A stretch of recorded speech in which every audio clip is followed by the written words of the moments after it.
Hello, I'm Kristen Oaks-White. And I'm Avery Davidson. Thank you for joining us for This Week in Louisiana Agriculture. We begin with a big win for cattle ranchers. Governor Jeff Landry signed into law a big relief for anyone who has ever had cattle get out. House Bill 784 was introduced by Representative Rodney Schermerhorn of Vernon Parish. It frees any livestock owner of liability if an animal gets out under certain conditions. As the law was written before, livestock owners were responsible for all of their animals no matter what. Under Representative Schermerhorn's bill, if an animal gets out due to no fault of its owner, then that owner is no longer liable for damages that animal may cause. For example, if someone cuts a fence and a cow gets out, anything the cow does can't go back on its owner. The bill gives much needed relief for large landowners with livestock who can't afford the time to constantly check their perimeter fences. All of our neighboring states have this passed, and it was something that we were looking for as a board, and we got with Rodney Schermerhorn, and he authored the bill, and look, we were excited when the bill passed the House and the Senate, and now today the governor signed the bill, so it's a great day for us. Now owners who are found to have neglected their enclosures can still be held accountable. Grain bins are a necessary part of running a farm if you can't get your grain directly to the elevator. It's where you store your harvest. They can also be precarious, even deadly places to work. Louisiana Farm Bureau just took a big step in making them safer.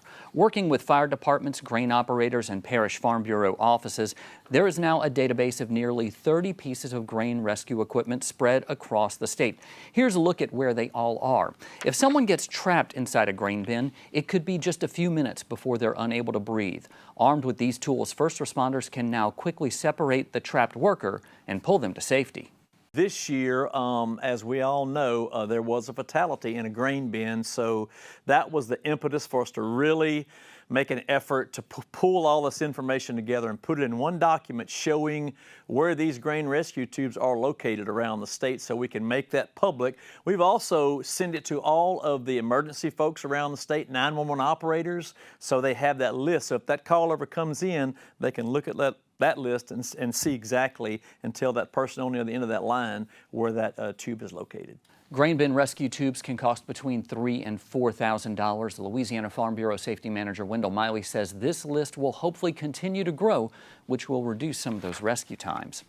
Farmers and ranchers spend a lot of time outside, so it makes sense for them to spend their free time indoors, right? No, not in the sportsman's paradise, my friend. At least that was true last week for the Louisiana Farm Bureau Fishing Rodeo on the Gulf Coast.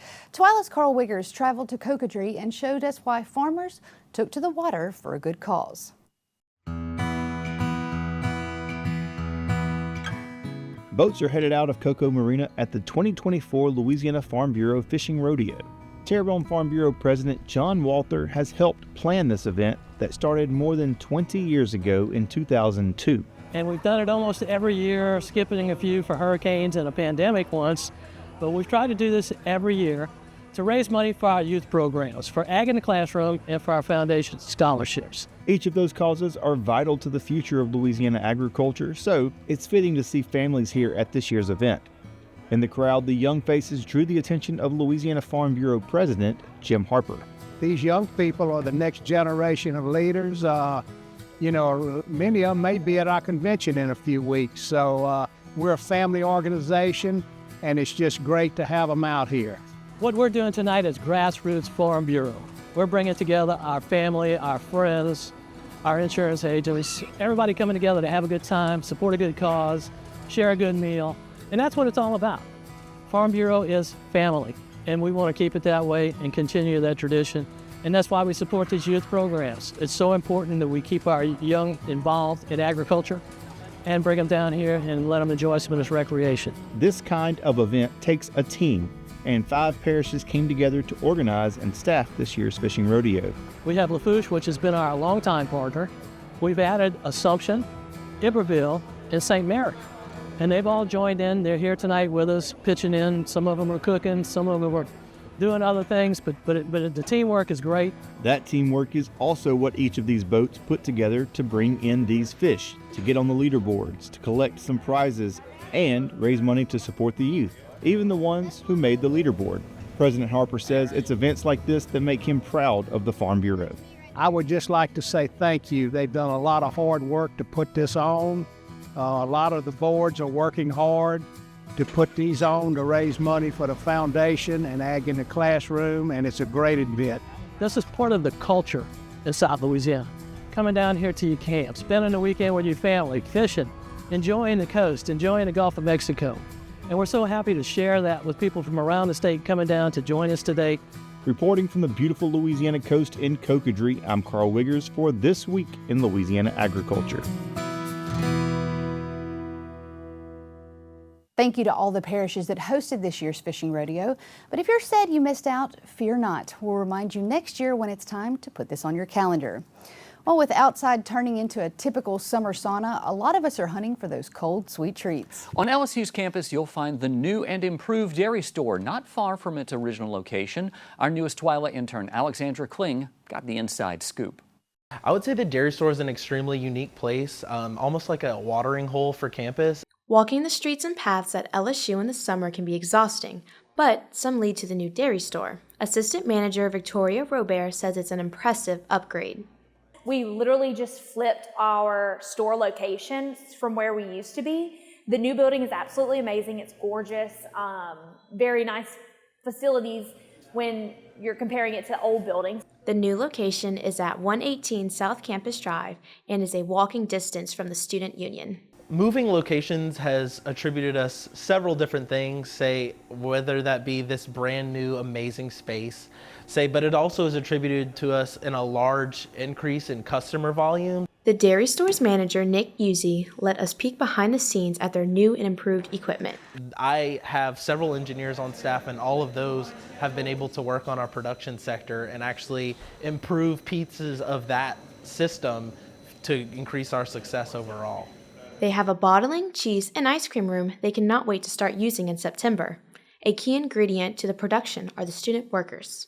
I strive to make my students feel empowered. That's my priority most days, is making sure that they feel like they can do whatever they need to do to be successful, not only in their day here at the dairy store, but in ultimately their final careers. Right now we're actually doing a lot of flavor testing with a bunch of different ideas that the student workers have come up with. The dairy store is also the only storefront for the Ag Center's beef program. They have a refrigerator with various cuts of meat, which we're told they have a hard time keeping in stock. We've seen 3 times the amount of customers in this location than we did at our previous location. And while we can't necessarily pinpoint exactly what that is, as there's a lot of factors at play, especially with those familiar with all the construction going on campus right now. It's about to be a long walk back to my car in this 92-degree weather, but this makes it all worth it. For This Week in Louisiana Agriculture, I'm Alexandra Kling. The original location was bulldozed to make way for the new Our Lady of the Lake Interdisciplinary Science Building, which will house a second location for the dairy store when it's complete. Speaking of that heat, you saw Alexandra's ice cream was really struggling to stay together out there. Well, as things warm up both over the state and out in the Gulf, we want to check in with Nick Mikulus for this week's Farmer's Forecast. Thank you all very much. Yeah, rain returns this week, and it looks like it's going to return with a vengeance in parts of the state. And it looks like the tropics become active here. We're watching some areas already down in the Gulf of Mexico. Warm water temperatures and pretty decent conditions for development will remain, especially in the southern Gulf of Mexico. And with that, that tropical connection is going to bring us loads of rainfall, lots of humidity, and slightly cooler afternoon highs because of all the clouds and rain. Now, it's still going to feel pretty warm out there because it's going to be so humid, but let's take a look and see who is the big winner on the rain. It looks like south of I-10, along and south of I-10, several inches of rain are going to be possible through the week, and then you get up north and it looks like those numbers do come down a decent bit, though I think we could see more rain up north toward the end of the week. So it is going to be fairly active out there. I know a lot of us don't need the rainfall, but it looks like we are going to be dealing with that. Now, temperatures are going to be slightly above normal, which is in the low 90s, upper 80s this time of year. So we could see some low to mid 90s, especially as we get into the weekend and next week. But all of this is going to hinge on that tropical development. And from a very basic standpoint, you can see here looking down to the Gulf of Mexico, we have mid 80s for sea surface temperatures in June. We are already about where we typically peak during the peak of hurricane season. So lots of warm water, lots of fuel, and decent conditions mean we're really going to be having to watch the Gulf of Mexico. And with all that said, it looks like the precip outlook is going to be pretty high here. We're going to be above normal on the precip precipitation, especially as we get later into the week and then into next week. And again, this is all going to hinge on if we see anything develop down to the south. And in some cases, it looks like if we see a lack of development, we could even see more rain because that circulation would be a little larger and more broad, and that would keep that pump of moisture coming over Louisiana. I'll be watching it all, and I'll keep you posted as I can. And we will be watching this as we head through the season here. So lots of tropical talk to come, it looks like. Back to you. Keeping an eye on all of it. Thanks, Nick. The year was 1974. Richard Nixon was still president, but about to resign in 2 months. Band on the Run by Paul McCartney and Wings was the #1 song in the country. And an ag teacher in Assumption Parish established the Bayouland Young Farmers Association. Nearly 100 farmers, ag professionals, and educators gathered in Napoleonville for the 50th anniversary celebration of the Bayouland Young Farmers Association and to celebrate its founder, 92-year-old James Hubble. Hubble says back then the role of an ag teacher was much different and was in many ways a go-to person for the community. Louisiana Commissioner of Agriculture and Forestry Dr. Mike Strain read a proclamation honoring Hubble at the meeting, and those who led the organization after him presented Hubble with this plaque. While the crowd credited Hubble for creating the Bayouland Young Farmers, he says the organization's success is not because of him. The importance of the meetings is not James Hubble. It's the people who come to the meetings. They are coming because they are gaining something from it in the management of their farms. And they have various things that they can learn that are not given to them in the book, or they can read it from a book, but it's a lot easier if you explain something to somebody, person to person, and they ask so many questions after the presentation on a personal basis that is where the importance of the meetings comes from. Hubble lives in Lafayette with his wife, but still at 92 makes the drive to Assumption Parish to attend the Bayouland Young Farmers meeting. Well, you can support ag teacher and youth ag education and also have a chance to take home a one-of-a-kind piece of farm equipment to boot.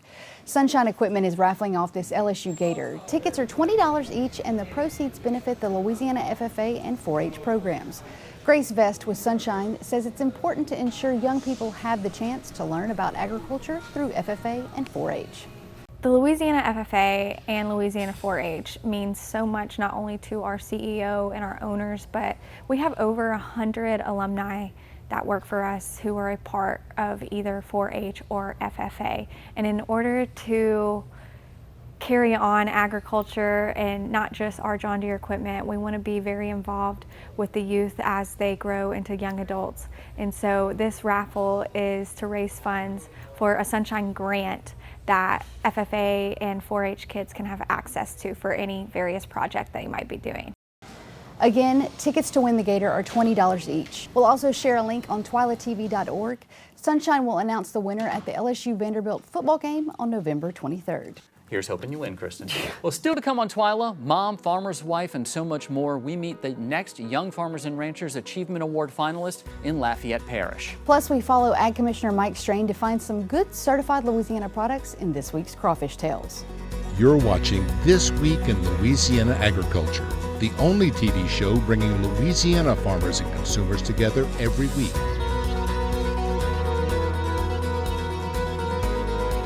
Now we continue our series profiling the 3 finalists vying for the Louisiana Farm Bureau Young Farmers and Ranchers Achievement Award. The winner will be announced at the 102nd Annual Louisiana Farm Bureau Convention in New Orleans. This week we head to Lafayette Parish to introduce you to Amanda Duhon, a sugarcane and livestock farmer, mom to 3 little boys, and also a published author, proving that farm women can truly do it all.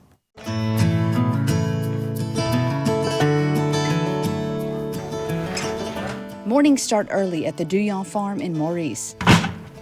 At 6 a.m., the whole family is already up and at 'em, filling buckets, feeding cows, and working animals long before the rooster ever crows.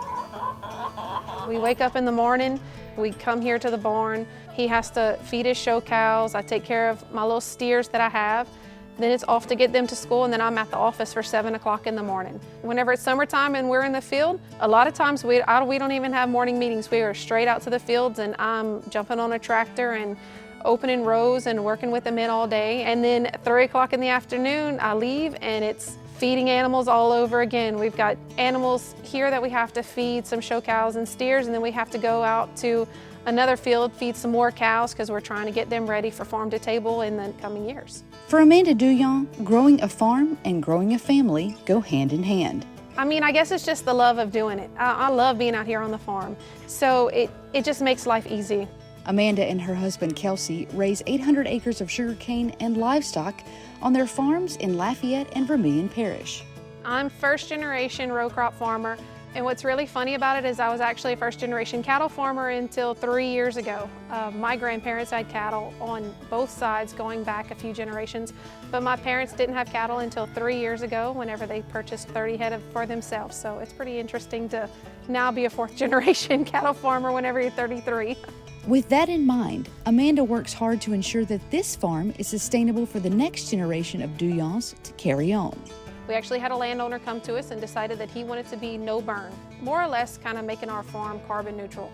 So we have done that. 50% of our farm is actually in contract for no burn. And we started spraying microbes on our crop to improve the soil. And that for me was such an amazing thing to be able to say, we're doing sustainability practices on our farm to be able to pass it down to our next generation. Sustainability is not only a sweet practice in the sugarcane fields, but also in their cattle operation with the help of donuts. I actually talked to a local bakery and we get all of their old donuts. And we bring them out and feed our cows, and the cows love the treat of donuts. And we laughed because we're saving tons and tons of food to go into the landfill. And so, you know, it's around about sustainability itself as well. While Amanda has a hand in every part of this farming operation, her passion is growing and diversifying their cattle herd to expand their farm-to-table beef market. I think people now want a face to their food. And I know that sounds really weird, but I really think that, you know, they enjoy actually talking to the farmer and knowing that they're supporting local. And that's what ultimately made the decision to get our private label, was because we had so many people start to ask and start to go that route. And if managing a full-time farming operation and raising 3 children isn't enough to juggle, she's also an author of one children's book with another on the way. I'm looking forward to that one coming out in the next year. Amanda says that being a woman in agriculture can sometimes be a difficult job, but she's making it look easy. I want women to understand that they do have a role on the farm. I guess for me, I'm one of those people that women can do tough things too. I love my husband and I get his help as much as I can, but there's been plenty of times where I'm the one who's hauling in 10 sacks of feed because he can't be there. I'm the one who's having to go work the cattle or move them around from pen to pen or even from field to field because he has to be in the field doing other things. We really make it a partnership. It's sometimes kind of hard, sometimes I get frustrated, but you remind yourself women can do hard things too, and we do, and we get it done. The winner of the 2024 Young Farmers and Ranchers Achievement Award will receive a $35,000 cash prize and an all-expenses-paid trip to the American Farm Bureau Convention in San Antonio, Texas, to compete for the National YF&R Achievement Award in January of 2025. Still to come on TWILA, raking in the beauty of Louisiana's coast. We'll take a breathtaking trip down to Cocodrie next. God's been blessing us so much, being able to do what we get to do, and it really all started when we started Cowboy Church, and started serving there. It was things just started God just started putting stuff into place. My name is Josh Morris. I'm a rancher at 312 Beef in St. Francisville, Louisiana. Woo! Come on, Earl! Woo! Woo! So we're just putting the gap back up so that it'll keep them off of that pasture for about 20 days. And then we'll rotate them back through, or Mr. Eugene will. You know, getting to work cows as a family. My kids are finally old enough to really do stuff. I can't think of anything else I would rather do. We're in the Felicianas at 312 Beef. Commissioner, how are you? Good to see you. Mike Strain. Josh Morris. How are you? We're weaning the calves. They're going to move the calves and put them on some grass. And then we're cooking some of their own local certified Louisiana 312 beef. We're going to put the commissioner on a cut gate, and we're going to see just how fast he is to be able to cut these steers and heifers out.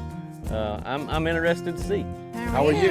Good. Tara Morris. Mike My Strain. wife, Tara. Nice to meet you. My dad, Eugene. Eugene Morris. Good to see you, Mr. Eugene. Nice to meet you. That's all good? Good. Good. All good. Cows will go over there, calves will go over here. Okay. The mama cows are already pregnant. they're pregnant with the next generation. And so those cows, one, they have to rest in between raising the different calves, but those calves now are going into the next phase of their life. We'll go ahead and send these back there. All right, you gonna put them all in the same Yeah, thing? they're all going in that pen over there. And bring some more with him. We are a certified Louisiana farm-to-table company, absolutely, and we did that right up front in 2018 when we first started doing our label, and it's been great for us to be a certified Louisiana company because people want to know where their beef is coming from. If you could pick something that would be great to put on your label, I mean, certified Louisiana. I mean, why not? People they want to know where their beef is coming from. They want to know that it's local. They want to know the farmers that they're getting their beef from. And so knowing that their beef was born and raised and processed right here in Louisiana is so amazing. And so being certified Louisiana it was a no-brainer for us. It is critical to be a certified Louisiana company. We now have at least 400 companies that are certified Louisiana. So buy fresh, buy local, buy certified Louisiana. Look for the seal because it's the real deal. Our beef has a lot of flavor to it. You know, our grass-fed beef is absolutely amazing. And so we love it and our customers love it. Certified Louisiana's Crawfish Tales with Commissioner Mike Strain was brought to you by the Louisiana Department of Agriculture and Forestry Certified Louisiana Program. For information about the Certified Louisiana, Certified Cajun, Certified Creole, Certified Craft Beverage, and the Certified Farm to Table Logo Program, visit certifiedlouisiana.org or ldaf.la.gov. Support Louisiana families. Look for Certified Louisiana logos at your favorite grocery, restaurant, or farmer's market. Buy Louisiana. It's the way to grow. Time now for this week's TWILA Boost, and this week we're doing things a little bit differently. Yeah, you may have seen some of the beautiful video from Cocodrie. That was all thanks to the eye of Karl Wiggers. Here's some of the wonderful things he was able to capture. We'll see you back here next week with our final show before the Louisiana Farm Bureau Convention. Thanks for watching.